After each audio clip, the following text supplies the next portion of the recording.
नमस्कार, मैं हूं प्रवीण झा और आप देख रहे हैं हमारा खास कार्यक्रम भारत तंत्र। भारत तंत्र के इस एपिसोड में हम बात करेंगे भारत के ब्यूरोक्रेसी के बारे में कि क्या भारत की ब्यूरोक्रेसी की हालत इतनी खराब हो गई है कि प्रधानमंत्री तक को लोकसभा में यह कहना पड़ रहा है कि क्या सारे काम बाबू ही करेंगे। यानी आप समझिए कि भारत में ब्यूरोक्रेसी की स्थिति क्या हो गई है, क्या इसमें भी अब सुधार की जरूरत है। और इसी पर बात करने के लिए इस वक्त हमारे साथ जुड़ रहे हैं चिंतक हैं, विचारक हैं और राष्ट्रीय सुरक्षा विशेषज्ञ भी हैं जितेंद्र कुमार जी। जितेंद्र जी, आपका बहुत बहुत स्वागत है पंजाब केसरी टीवी पर। धन्यवाद प्रवीण जी। सर, सबसे पहला और ये छोटा सा सवाल यही है कि क्या भारत की ब्यूरोक्रेसी इतनी दयनीय स्थिति में पहुंच गई है कि प्रधानमंत्री को लोकसभा में यह कहना पड़ रहा है। आप प्रधानमंत्री के इस बयान को कैसे देख रहे हैं? देखिए, भारत की ये जो ब्यूरोक्रेसी बनाई गई थी वो एक कॉलोनियल पावर ने बनाई थी कि उनके जरिए वो पूरे देश को कंट्रोल कर सकते हैं। इस ब्यूरोक्रेसी का मकसद हरगिज़ नहीं था कि देश की एस्पिरेशन को एड्रेस करना, देश के विकास को एड्रेस करना। आज़ादी के बाद ये हो गया है कि ये ब्यूरोक्रेसी, खास करके कुछ सर्विस में उन लोगों से, मेरे मित्र हैं उसमें, उनसे मैं माफ़ी चाहता हूँ कि उसमें बहुत बेहतरीन लोग हैं, बहुत अच्छे लोग हैं, लेकिन एक इंस्टीट्यूशन के रूप में ब्यूरोक्रेसी एक कार्टेल बन गई है कि ये ऐसी कार्टेल बन गई है जो देश की प्रगति में बहुत बड़ी बाधक हो गई है। देखिए, हर एक जगह जो प्रधानमंत्री जी का कहना रहा कि एक ही आदमी हर काम कर रहा है, कल आज आप मेला देख रहे हैं तो कल आप नेशनल सिक्योरिटी देख रहे हैं, डिफेंस प्रोडक्शन देख रहे हैं तो परसों कुछ और देख रहे हैं। ये संभव नहीं है। यह 18वीं शताब्दी की मॉडल का ब्यूरोक्रेसी है जो एक कॉलोनियल पावर के लिए तो सूट करता था, लेकिन एक आज़ाद देश में ऐसे ब्यूरोक्रेसी की कोई आवश्यकता नहीं है। आज जो है आपको आना चाहिए, एकदम नीचे से आना चाहिए, लीडरशिप बिल्ड कीजिए, स्किल बिल्ड कीजिए, उसके बाद आइए। ब्रिटेन ने जिसने लगाया, ब्रिटेन में जानते हैं सारे लोग या तो हर मैजिस्ट्रेट ये गवर्नमेंट में क्लार्क के रूप में ज्वाइन करते हैं, या जो लोग लैटरली ऊपर से आते हैं तो उनकी भी क्राइटेरिया बड़ी वेल डिफाइंड होती है और आपके स्किल के बेसिस पे, आपके परफॉर्मेंस के बेसिस पे, आपके विजन के बेसिस पे, जो बहुत ही साइंटिफिक है, उसके आधार पे आप आगे जाते हैं। हमारी ब्यूरोक्रेसी अभी भी 18वीं शताब्दी में है और ये 18वीं शताब्दी में आने के बाद एक और बुरी बात हुई है कि इसका एक छोटा सा तबका इतना ज़्यादा पॉइजनस हो गया है कि वो अपने आप में एक कार्टेल बन चुका है। सर, भारत के पहले प्रधानमंत्री पंडित जवाहरलाल नेहरू ने भी यह कहा था कि मुझे मलाल है कि मैं भारत के ब्यूरोक्रेसी में सुधार नहीं कर सका, और अब प्रधानमंत्री नरेंद्र मोदी का भी बयान आता है। क्या आपको लगता है क्या कि भारतीय ब्यूरोक्रेसी का, यानी इनके नौकरशाहों का कॉकस इतना बड़ा है कि उसको कोई छू नहीं पा रहा है? और क्या अब लगता है आपको कि इसमें अब सुधार की जरूरत है? देखिए, हर कॉकस बहुत मजबूत होता है और जब भी जो ऐसे कॉकस आते हैं तो उनके बहुत से बाहर की, यहाँ की, वहाँ की विजिबल इनविजिबल पावर्स मिल जाती हैं। तो जिस ब्यूरोक्रेसी में शुरू से ही पता रहता है कि कौन कहाँ जाएगा और कहाँ पे रहेगा, तो बहुत सी बाहर की ताकतें हैं, जो ऐसी ताकतें जिसका मैं यहाँ जिक्र नहीं करना चाहूँगा, कि वो ऑलरेडी इसमें डायरेक्टली इनडायरेक्टली अपने लोगों को प्रमोट करती हैं, देखती हैं, और इसकी वजह से, जैसे हमने पिछले दफ़े राजनीतिक दलों के बारे में कहा, ब्यूरोक्रेसी के इस ढांचे से भी रूल ऑफ लॉ में बड़ी दिक्कत है। लेकिन ब्यूरोक्रेसी में चूंकि पढ़े लिखे लोग आते हैं तो उसमें बहुत सारा सब तबका अभी भी है जो काफ़ी साफ सुथरा है, कुछ ठीक करने की कोशिश करता है। लेकिन क्यों इतना बड़ा देश कुछ लोगों के अच्छे इंटेंशन पर डिपेंड करे? तो मेरा मानना है कि ब्यूरोक्रेसी में लोगों का दोष नहीं है। जैसे हमने कहा कि इंसान की फितरत में कुछ अच्छाइयाँ भी हैं, कुछ बुराइयाँ भी हैं। तो ऐसे हालात पैदा किए जाए जिस हालात में हमारे जो भी लोग ब्यूरोक्रेसी में आ रहे हैं वो अच्छे से परफॉर्म करें, उनका हित और देश का हित कैसे उसको जोड़ा जाए। जैसे भारत तंत्र की बात क्या है, व्यक्ति और समाज का। तो ब्यूरोक्रेसी में देखिए तो किसी के लिए भी बहुत अच्छा काम करने के लिए कोई मोटिवेशन नहीं है। तो आप एक ज्वाइन करते हैं, ऊंचे से पैराट्रूप करके ऊपर आते हैं, आप संस्कृत के विद्वान होंगे, पाली के विद्वान होंगे, कुछ और विद्वान होंगे, आपका क्या काम करने जा रहे हैं उससे कोई लेना देना नहीं है। और आपके बॉस अगर खुश हैं तो आप हमेशा आगे जाते रहिएगा, राजनीतिक बॉस खुश हैं तो आप जाके किसी डिपार्टमेंट में चले जाइएगा। आप चला तो अच्छे से नहीं सकते, क्योंकि उसकी बहुत सारे निटी ग्रिटी डिटेल्स आपको मालूम ही नहीं है, उस चीज़ में आप पनपे ही नहीं है। तो आप जो है किसी तरीके से मैनेज करेंगे, आप जो भी है किसी और के नुमाइंदे बन के आप जरूर रह सकते हैं, जैसे कॉलोनियल सरकार में हुआ करता था। आप जो है उस अपने देश के एक अच्छे प्रोफेशनल ब्यूरोक्रेट बन के या प्रोफेशनल सिविल सर्वेंट का रोल अदा नहीं कर पाते हैं इस ब्यूरोक्रेसी के वर्तमान ढांचे में। सर, कहीं ना कहीं यह नहीं लगता आपको कि जो डीएम हो या चाहे कोई बड़े अधिकारी हो, जब वो अधिकारी बनते हैं तो उनको लगता है कि अब वो बादशाह हो गए हैं, तो क्या आप नहीं मानते हैं कि इस डीएम कल्चर या अधिकारी कल्चर को पूर्ण रूप से खत्म कर देने की जरूरत है? देखिए, ये एक जिम्मेदारी होती है, क्योंकि आप उस पद पे पहुंच गए, क्योंकि आपने एक इम्तिहान पास किया, इम्तिहान पास करके उस पद पे सीधे सीधे पहुंच गए। तो यही जो है कहीं दुनिया में नहीं होता है, किसी दुनिया के अच्छे देश में हरगिज नहीं होता है। तो पहले ब्रिटिश सरकार ने क्या काम किया कि अपने कुछ अंग्रेजों के यहाँ से लोग लाए, कुछ यहाँ से भी अच्छे घरों के थोड़ा बहुत अच्छे पढ़े लिखे लोगों को ला के उन्होंने भर्ती कर दिया और शुरू से ही वो बन गए। तो मेरे ख्याल से जब सारे लोग एक स्तर पे ज्वाइन करते हैं और ज्वाइन करने के बाद जो है एक एरिया में स्पेशलाइज करते हैं और एक एरिया में स्पेशलाइज करने के बाद उनकी परफॉर्मेंस क्या है, उनके मैंने एज ए प्रोफेशनल उनकी परफॉर्मेंस क्या है, उसके बाद एज ए लीडर कैसा वो परफॉर्म करते हैं, फिर उसके बाद जैसे आगे जाते हैं तो उनकी विजन क्या है, इसको साइंटिफिकली आज के जरिए मेजर किया जा सकता है। या ये भी मेजर किया जा सकता है कि आपकी वो एप्टीट्यूड है कि नहीं है। उस जरिए से आके अगर वो प्रोफेशनल बनते हैं तो जरूर ठीक है। भारत की ब्यूरोक्रेसी प्रोफेशनल नहीं है। भारत के ब्यूरोक्रेट जो है वो रेंट कलेक्ट कर रहे हैं। वो उनको बनाया ही गया है कि वो बादशाह के नुमाइंदे हैं। हमारी पूरी सरकार की व्यवस्था डेमोक्रेसी होने के बावजूद जो है काफी हद तक मुगलई व्यवस्था है, जैसे बादशाहत सबके पास, जिसके पास ताकत हो गया वो वही बादशाह बन गया। तो मेरे ख्याल से काफी चेंज करने की जरूरत है और जिस दिन ब्यूरोक्रेसी में चेंज होता है तो आई एम श्योर कि काफी जगह चेंज होगा। नहीं सर, जिस तरह से आप देखिए अभी भी जो डीएम के कार्यालय में अगर आम जनता पहुंच जाए तो वो एक तो वहां तक एक तो उनका पहुंच हो नहीं पाता है। दूसरा, जब वहां पर जाने के बाद लगता है क्या कि वो उसके दरबान जो खड़े रहते हैं वो लगता है क्या कि एक सामने बादशाह है, बादशाह से मिलने के लिए जा रहे हैं। जबकि स्थिति यह होती है कि अधिकारी की नियुक्ति जो होती है वो जनता की भलाई के लिए होती है। लेकिन जब ऐसे में जब आम जनता ही त्रस्त हो तो ऐसे सिस्टम का क्या फायदा? आप एकदम सही कह रहे हैं कि इतने बड़े पद पे, एक पद पे इतने सारे अधिकार किसी को नहीं मिलने चाहिए। डीएम की बात करें, मैं आपको वास्तविक बात बता रहा हूं कि कल परेशानी हो गई और मेरी पत्नी को कोई दिक्कत थी और हमने पुलिस स्टेशन में भेजा किसी को एफआईआर करने के लिए। तो मैं सरकार में अफसर रह चुका हूं, काफ़ी लोग मुझे जानते हैं और वहां पे एफआईआर नहीं हो पाया। तो आप जिस व्यवस्था की बात कर रहे हैं उस व्यवस्था में क्या कहा जाए कि इस व्यवस्था में आपको सांस लेने के लिए भी सिफारिश चाहिए और अब तो आप क्या रह चुके हैं उसका भी फर्क नहीं पड़ता। अगर आप किसी को नहीं जानते हैं तो आपका कुछ काम नहीं हो सकता है, या आपको वाकई हाथ पैर जोड़ के कुछ हो गया तो हो गया। और उसके बाद अदालत की जो बात है कि वहां पे गोल्ड प्लेटेड जस्टिस मिलती है, वहां पे भी जाना बहुत मुश्किल है। तो आप सही कह रहे हैं कि पूरे प्रजातंत्र का देखा जाए तो एक तरीके से अपहरण हो चुका है, जिसमें कुछ लोग मिलके इसको चला रहे हैं। अगर उसके अलावे कुछ आपका काम अच्छा हो जाता है तो हमारे ब्यूरोक्रेट्स की शराफत है, वो किसी का काम कर देते हैं और उसमें काफी शरीफ लोग हैं, मैं ये नहीं कहता हूं।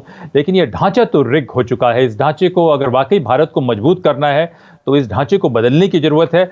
आज जो कुछ भी अच्छा हो रहा है प्रवीण जी, वो हमारे मूल्यों की वजह से हो रहा है, इस ढांचे की वजह से नहीं हो रहा है। कि आप चूंकि अभी बता रहे हैं क्या कि जब आप भारत सरकार में रहे हुए हैं इसके बावजूद आपकी बात नहीं सुनी जा रही है, तो आम लोगों की बात क्या सुनी जा रही होगी, यही मेरा सवाल है। और देश की जनता त्रस्त है इन ब्यूरोक्रेट से।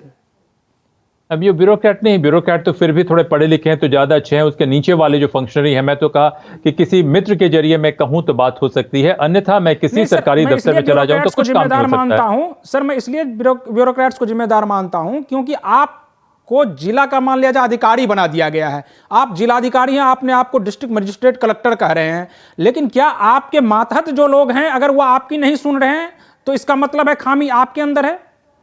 नहीं, ऐसी बात नहीं है, ऐसी बात नहीं है। देखिए, कई दफे होता है कि कुछ नेता, कुछ ये सिस्टम, चूंकि क्रिमिनल जस्टिस सिस्टम कमजोर है तो ऊंचे स्तर पे कुछ अच्छे लोग होते भी हैं, तो नीचे का सिस्टम इतना रिग हो चुका रहता है कि उसको कुछ नहीं कर सकते हैं। देखिए, मैं कहता हूं कि एक अच्छा ढांचा बनाइए, वास्तव में तो लोगों का अच्छा चरित्र बनाइए। कि हमारी तो व्यवस्था ये थी ना कि सरकार पुलिस की जरूरत ही नहीं होती थी। जो अगर मौर्य काल की या प्री मौर्य काल की आप बातें कहें कि पुलिस की भी जरूरत नहीं होती थी, अब लोग चोरी ही नहीं करते थे। तो खैर वो एक आदर्श है जो संभव नहीं है। तो मैं कहता हूं कि पूरा ढांचा एक ऐसा होना चाहिए और उस ढांचे में हम ब्यूरोक्रेट को टारगेट करके उन्हें नहीं दोष दे सकते हैं। उनमें बहुत ही अच्छे लोग हैं जिनकी नीयत अच्छी है, वो बहुत अच्छा काम करना चाहते हैं, लेकिन ढांचा ऐसा बना दिया गया है जिसमें काम संभव नहीं है। तो मैं सोचता हूं कि ब्यूरोक्रेसी में जब तक, जैसे मैंने कहा, रिक्रूटमेंट से लेके, ट्रेनिंग से लेके, इंसेंटिव से लेके यहां तक ये नहीं मिले और उनको ऑटोनॉमी मिले। जो भी ब्यूरोक्रेट अच्छे से काम करना चाहते हैं, अच्छा ये करते, या तो उनकी हत्या हो जाती है या वो कहीं शंट कर दिए जाते हैं या उनको इतनी परेशानी होती है। तो ऐसी बात नहीं है। उस पर काफ़ी ब्यूरोक्रेट्स का देखिए कि उन्होंने काम करते करते उनकी जान चली गई और फिर उनके परिवार को, उनके ये कोई पूछने वाला भी नहीं होता है। तो हमें ब्यूरोक्रेट को नहीं ये देना चाहिए, उसमें बहुत अच्छे लोग हैं, ये ढांचा जो है ये सड़ा हुआ है। सर, हम एक तरफ सुपर पावर होने मतलब बनने की बात करते हैं, क्या आपको लगता है कि जो भारत की जो ये ब्यूरोक्रेसी है, इसके बल पर भारत कभी सुपर पावर बन सकता है? हमारी अर्थ इकोनॉमिक पावर कम से कम 20 से 25 ट्रिलियन डॉलर होती है। हम चाइना से काफी आगे जा चुके होते, बशर्ते हमने ये मनसबदारी मुगलई सोच वाली व्यवस्थाओं को या कंपनी बहादुर वाली सोच की व्यवस्थाओं को ये इसको में फंडामेंटल रिसर्च करके इसको रिफॉर्म करने की कोशिश की होती तो ये देखिए कि बहुत परेशानी होगी। इस व्यवस्था से संभव ही नहीं है, क्योंकि इस व्यवस्था के जरिए मैं ब्यूरोक्रेसी को ही नहीं दोष दूंगा, लेकिन हाँ, ब्यूरोक्रेसी प्रिंसिपल आम है, सरकार का सबसे मजबूत हाथ है जो उसके पूरे पॉलिसीज को, उसके विजन को इम्प्लीमेंट करने के लिए। तो संभव नहीं है इस व्यवस्था से, जिसमें कोई इंसेंटिव ही नहीं हो अच्छा परफॉर्म करने के लिए, और लोग अच्छा काम इसलिए कर रहे हैं, वो अपनी नीयत के हिसाब से कर रहे हैं, अपने कैरेक्टर या अपनी अपब्रिंगिंग के हिसाब से लोग अच्छा काम कर रहे हैं। तो मेरे ख्याल से इतना बड़ा देश कुछ लोगों की भलमनसाहत पे या कुछ लोगों की अपब्रिंगिंग पे, कुछ लोगों के वैल्यूज पे नहीं चल सकता है, क्योंकि ये वैल्यूज भी धीरे धीरे बाजार की व्यवस्था पे आके ये वैल्यूज भी इरोड कर रहे हैं। तो मेरे ख्याल से ब्यूरोक्रेसी ही के साथ साथ सारे इंस्टीट्यूशन में सुधार की जरूरत है, जो हम बार बार कहते हैं। सर, राष्ट्र को सशक्त बनाने के लिए आपके अनुसार ब्यूरोक्रेट यानी नौकरशाहों की क्या भूमिका होनी चाहिए? देखिए, नौकरशाह जो है वो पॉलिसी को इम्प्लीमेंट करते हैं। नौकरशाह की जो इंस्टीट्यूशन है उसकी इंटेग्रिटी जो है ये दुरुस्त करती है कि पॉलिटिक्स में अपराधी नहीं आए, वो उनको पहले रेगुलेट करते हैं। क्रिमिनल जस्टिस सिस्टम या अदालत तो बाद में आती है। तो नौकरशाही अगर मजबूत होती है तो वो इंश्योर करती है कि हमारे राजनीतिक क्लास का अपहरण ना हो। नौकरशाही ये इंश्योर करती है कि कोई भी बड़ा विजन जो पॉलिटिकल लीडरशिप लेके आती है, उस विजन को सही तरीके से जमीन पे लाया जाए। तो नौकरशाही तो देखिए कि लाइफ ब्लड की तरह है कि आपके दिमाग में इंटेंशन है, लेकिन आपके हाथ पैर तो नौकरशाही ही है। लेकिन नौकरशाही में मैं सिर्फ अफसरों को नहीं मानता, मैं नौकरशाही में क्लर्क से लेके जो सबसे बड़े अफसर हैं उन सभी को मानता हूं, और उनका ही सभी का ये भूमिका होती है कि अगर वो अच्छे से काम करते हैं तो देश मजबूत होता है। सर, पहले प्रधानमंत्री हो या अब के प्रधानमंत्री हो, सब लगातार बात तो कर रहे हैं कि बदलाव हो, ब्यूरोक्रेसी में बड़े रिफॉर्म की जरूरत है, लेकिन आखिर क्या मजबूरी है कि ये सरकार जो है वो रिफॉर्म ला नहीं पा रही है? क्योंकि जो रिफॉर्म लाने वाले लोग हैं वो ब्यूरोक्रेसी में उनके आसपास में है। मैं क्षमा चाहता हूं, लोगों से माफ़ी चाहता हूं, वो हाथ जोड़ के कौन प्रधानमंत्री बनेंगे उससे पहले ही इसकी लॉबी तैयारी करनी शुरू कर देती है। उस प्रधानमंत्री या उस बड़े उनके जो करीबी लोग हैं उनके आसपास पहुंच के वो मित्रता कर लेती है। वो वहां जाने के बाद जो है जो भी राजनीतिक लेवल से इनिशिएटिव होती है उसको भीतर से बैठ के सबोटाज करती है। और वो आईएएस अफसरों का नहीं है, पुलिस के भी लोगों का है, दूसरे लोगों का भी है। और वो जब आ जाते हैं, चूंकि पॉलिटिकल लेवल पे जो लीडर्स हैं उनको भी ऐसे लोगों की जरूरत होती है, तो वो ठीक नहीं कर पाते। क्या कि ये जो भी नेता ये बोल रहे हैं ये सिर्फ दिखावा कर रहे हैं, कोई बदलाव नहीं करना चाहते हैं? नहीं, ऐसी बात नहीं है कि दिखावा करना चाहते हैं। धीरे धीरे काफ़ी बदलाव हुआ, काफ़ी चीज़ें देश में हमेशा से अच्छी होती आई हैं और हमेशा अच्छी होती रहेंगी। और ब्यूरोक्रेसी में सारे लोग खराब नहीं है, जैसे पहले भी मैंने कहा, लेकिन एक तबका जरूर है वो खराब है। और एक तबका जो आईएएस में इतनी ताकत मिलती है लोगों को कि उन लोगों को लगता है कि उनसे अच्छा दुनिया में शायद कोई होता ही नहीं है। आदमी की जो फितरत होती है प्रवीण जी, कि जब वो शीशे के सामने खड़ा होता है और उसको जो चेहरा दिखाई पड़ता है वो दुनिया का सबसे अच्छा चेहरा नजर आता है। तो ये नार्सिसिज्म जो है सारे लोगों में है, लेकिन खास करके ब्यूरोक्रेसी और आईएएस में या इवन पुलिस में भी वो आईएएस को बात देने के बाद उनमें अपने आप में ये नार्सिसिज्म आ जाती है, और उनको लगता है कि बिना कुछ किए वो अपने आप से ही बहुत बेहतरीन है, और अपनी छोटी छोटी चीज़ों को बहुत बड़ा चढ़ा के बतलाने की कोशिश करते हैं। तो ये देखिए इंसान की फितरत है। और जैसे मैंने कहा कि ढांचे में अगर बदलाव आता है, चेक्स एंड बैलेंसेज आते हैं, सेफगार्ड्स आते हैं कि ऐसी प्रवृत्तियों को हम न विकसित होने दें, तो मेरे ख्याल से हो सकता है बहुत बड़े, मैं कहता हूं कि विल पावर और विजन दोनों की जरूरत है। लेकिन जो भी लाने की कोशिश करेगा तो ये ब्यूरोक्रेसी ब्लॉक करेगी, और ब्यूरोक्रेसी के साथ साथ जो मैं कहता हूं कि जो बाहर के मार्केट की फोर्सेस है, दूसरे ग्लोबल फोर्सेस है, वो भी मिली हुई हैं। लेकिन मैं कहता हूं फिर एक बार कि पूरी ब्यूरोक्रेसी नहीं, ब्यूरोक्रेसी का एक छोटा सा टॉक्सिक मलबा है जो आगे पीछे करके वो अपने आप को अच्छे से पोजीशन करके रखे हुए है, जो इस व्यवस्था से जिसको फायदा हो रहा है वही ब्लॉक करेगा। अच्छे ब्यूरोक्रेटिक एलिमेंट ब्लॉक नहीं करेंगे, वो भी रिफॉर्म चाहेंगे। सर, चूंकि आप भारत सरकार में एक अधिकारी के तौर पर आप काफ़ी देशों में भी गए और वहाँ रहे भी। आपको क्या लगता है कि वहाँ के मतलब अन्य देशों के नौकरशाहों में और भारत के नौकरशाहों में क्या अंतर है? नौकरशाहों में अंतर नहीं है। हमारे नौकरशाह शायद ज़्यादा तेज दिमाग के लोग हैं। जितने इंटेलिजेंट लोग भारत की ब्यूरोक्रेसी में हैं, शायद उतने इंटेलिजेंट लोग अमेरिका की ब्यूरोक्रेसी में भी नहीं होंगे। लेकिन उनके पास एक सिस्टम बना रखा है कि कौन ब्यूरोक्रेसी में आएगा, किस पर्पज़ के लिए आएगा, और जैसे जैसे उनकी ब्यूरोक्रेसी में लोग ऊपर जाते हैं, इवॉल्व होते हैं, तो मेरे ख्याल से हर बार वो कुछ न कुछ नया सीखते हैं। और उनको जो अच्छे देश है, खास करके जर्मनी की ब्यूरोक्रेसी में घूमते घामते मैं कई दफ़े उनके कुछ दफ्तरों में पहुंच गया, उनके एकेडमिक से मिला करता था। कई मेरे मित्र भी होते थे जो प्रोफेसर थे या जो फॉर्मर ब्यूरोक्रेट थे, उनसे मिलने की कोशिश करता था, और अभी भी कोशिश करता हूँ। तो देखता हूँ, ब्रिटेन की ब्यूरोक्रेसी में देखता हूँ, अमेरिका की ब्यूरोक्रेसी में देखता हूँ, जापान की ब्यूरोक्रेसी में देखता हूँ, और दूसरे देशों की ब्यूरोक्रेसी में भी देखने की, इंटरेक्ट करने की कोशिश करता रहा और समझने की कोशिश करते रहा। तो देखिए, जो देश अच्छी ब्यूरोक्रेसी है जिनके पास, खास करके जर्मनी का जिक्र होता है, या नॉर्डिक कंट्रीज आप देखें कि डेनमार्क, स्वीडन या इन सब, तो उनमें देखा जाए कि लोग उतने तेज नहीं हैं, लेकिन उनकी व्यवस्थाएं उनको मजबूत करती हैं कि वो एक अच्छे प्रोफेशनल बने, एक अच्छे लीडर बने। और कोई भी पैराट्रूप करके इस तरीके का व्यवस्था कहीं नहीं है कि आप आईएएस बन गए, आईपीएस बन गए, आईआरएस बन गए, ये आपका एरिया है, उस एरिया में आपकी पूरी आज़ादी है, जो आप गदर करना चाहें कर सकते हैं, और थोड़ा सा कुछ नेताओं के साथ मिलके आपको जो करना है करते रहिए। ये वहां पे नहीं है। ब्यूरोक्रेसी की इंटेग्रिटी है। और ब्यूरोक्रेसी में एक कांस्टेबल भी, जो मैं आपको एक जिक्र करना चाहूंगा कि एक केस में देख रहा था एज अ डिप्लोमेट, इसका किसी सीक्रेसी से लेना देना नहीं है, तो उस केस में मैंने किसी कांस्टेबल को कहा हर मैजिस्ट्रेट्स गवर्नमेंट में कि ये आप ऐसे ऐसे कर लीजिए, क्योंकि आपके बड़े सीनियर अफसर कमिश्नर से या होम सेक्रेटरी से मेरी बात हो गई है। और उस कमिश्नर ने मुझे जवाब दिया कि sorry sir, I am case officer in this case, and even prime minister of her magistrates government can do nothing without my knowledge. तो ब्यूरोक्रेसी को डांटने की जरूरत नहीं है, ब्यूरोक्रेसी को ऑटोनॉमी देने की भी जरूरत है। तो मैं सोचता हूं कि इस ब्यूरोक्रेट को नहीं हमें कहना चाहिए, हमें इस ढांचे को बदलना चाहिए। और मैं उम्मीद करता हूं कि जो ये बात चली है कि कुछ ब्यूरोक्रेसी से लोग आएंगे और नए विचारों को लेंगे, ये माने बगैर कि वो पैदाइशी जो है ईश्वर के अवतार हैं, ये इस बात को अपने दिमाग से निकाल देंगे, और जो भी अच्छे विचार हैं लेके भारत सरकार को एक नया प्रपोजल बना के दे, कॉन्क्रीट एक्शन प्लान बना के दे। जी सर, आपको नहीं लगता कि भारत के जो नौकरशाहों का जो वर्चस्व है, यह राष्ट्रीय शक्ति को कमजोर कर रहा है? देखिए, किसी भी व्यक्ति का वर्चस्व बन जाता है जो रूल ऑफ लॉ को सबवर्ट करता है, जो नेशनल प्रोडक्टिविटी को सबवर्ट करता है, तो वो राष्ट्र कमजोर होती है। लेकिन मैं सोचता हूं कि नौकरशाहों के वर्चस्व में कोई ना कोई बाहर की ऐसी ताकतें जरूर होंगी, कुछ ना कुछ ऐसे माफिया होंगे, कुछ ना कुछ ऐसे सिंडिकेट होंगे जो भारत को खत्म करना चाहते हैं, भारत को परमानेंटली कमजोर करना चाहते हैं। और भारत के नौकरशाहों के एक ऐसे लॉबी से वो बैठ के वो ये करवाए रखे रहना चाहते हैं कि ये व्यवस्था चलती रहे। इस व्यवस्था में हर नौकरशाह नहीं बिका होगा, मैं 100% इस पे कॉन्फिडेंट हूं। इससे सारे 90%, 95% नौकरशाह जो है वो अच्छे से काम करना चाहते होंगे, लेकिन 2-4% नौकरशाह जरूर ऐसे होंगे जिनके लिए अपनी ताकत के अलावा कुछ भी मैटर नहीं करता है, वो किसी के साथ मिलकर कुछ भी कर सकते हैं। और नौकरशाह का मतलब मैं सिर्फ आईएएस की बात नहीं कर सकता हूं, सारे सर्विसेज की बात करता हूं।